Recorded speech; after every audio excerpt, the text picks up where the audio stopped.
Ndugu waandishi wa habari, napenda kuwafahamisha kwamba tumewaita hii leo kuambia tutakuwa na kongamano kubwa la wazi la fursa za uchumi ambalo litabeba ujumbe muhimu wa mgao wa 30% za Samia kupitia mfumo wa NeST.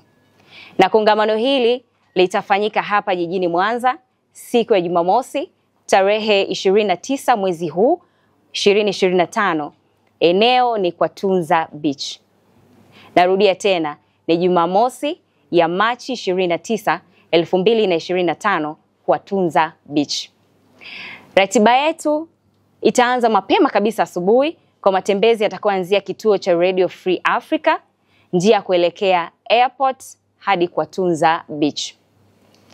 Tunaamini kuwa baada ya kongamano hilo Watanzania wengi zaidi watajisajili kwenye mfumo wa NeST zaidi, lakini pia idadi ya vikundi vya wanawake, vijana, wazee na watu wenye ulemavu vinavyopata tenda za serikali kupitia mfumo wa NeST tunaamini kwamba vitaongezeka. Generation Samia pamoja na PPRA tunasema kwamba connection pekee ya tenda za serikali ni mfumo wa NeST. Mfumo wa NeST umejengwa na serikali ya awamu ya 6 iliyo chini ya Dr. Samia Suluhu Hassan. Lakini pia sio tu hilo, huu mfumo umejengwa na Watanzania, wataalamu wa ndani ambao ni Watanzania. Lakini kubwa ni kwamba kupitia sheria ya ununuzi wa umma ya mwaka 2023 ambayo ilitungwa wakati huu wa serikali ya awamu ya 6, sheria hii inaitaka kila taasisi ya serikali kutenga 30% ya bajeti yake ya ununuzi kwa ajili ya makundi maalum. Makundi maalum hayo ambao ni vijana, wanawake, watu wenye ulemavu pamoja na wazee.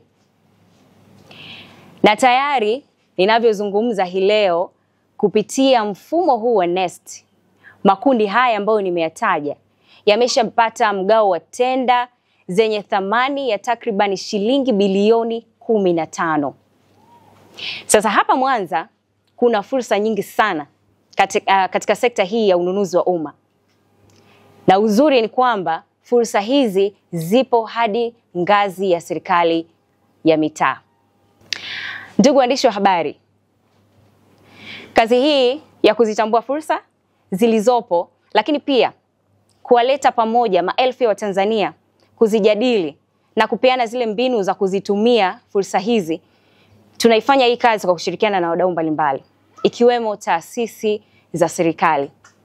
Na leo hii tuko hapa mkoani Mwanza tukiwa tunashirikiana na Mamlaka ya Udhibiti wa Ununuzi wa Umma PPRA ambayo inasimamia taratibu za michakato ya tenda zote za serikali.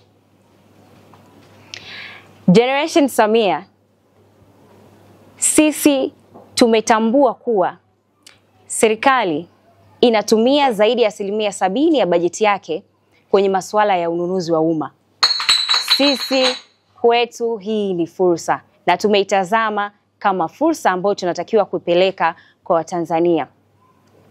Na kupitia masuala mazima ya ununuzi wa umma katika kutekeleza miradi mbalimbali na mambo mengine ya kuwaletea wananchi maendeleo endelevu, serikali inanunua huduma, serikali inanunua bidhaa na kazi za ujenzi. Serikali ina bajeti ambayo inaitumia kutekeleza haya yote kwa kutoa tenda kwa wananchi wenye sifa. Kipekee kabisa ni shukuru serikali yetu ya awamu ya 6 ambayo inaongozwa na mama yetu kipenzi Dr. Samia Suluhu Hassan, Rais wa Jamhuri ya Muungano wa Tanzania, kwa uongozi mzuri, mahiri ambao unaendelea kudumisha amani na utulivu wa nchi yetu. Na kwa kuzingatia kwamba tuko katika mwezi mtukufu wa Ramadhani, lakini pia tuko katika kipindi cha mfungo wa Kwaresma, ni waombe sote kwa pamoja tuendelee kuiombea taifa letu, tuendelee kuiombea serikali yetu ya awamu ya 6 iendelee kutuongoza kwa maono chanya ambayo yanaendelea kuijenga Tanzania bora tunayoitaka. Ndugu waandishi wa habari, ninapenda kueleza kuwa mimi nimebahatika kuwa balozi wa mfumo wa NeST ambao unasimamiwa na PPRA, lakini pia mimi ni msemaji wa Generation Samia. Hivyo ninajisikia furaha sana zaidi kuzungumza na nyinyi hii leo kuhusiana na mfumo wa NeST, lakini pia kuhusiana na Generation Samia. Crown Media. Hapa ni nyumbani.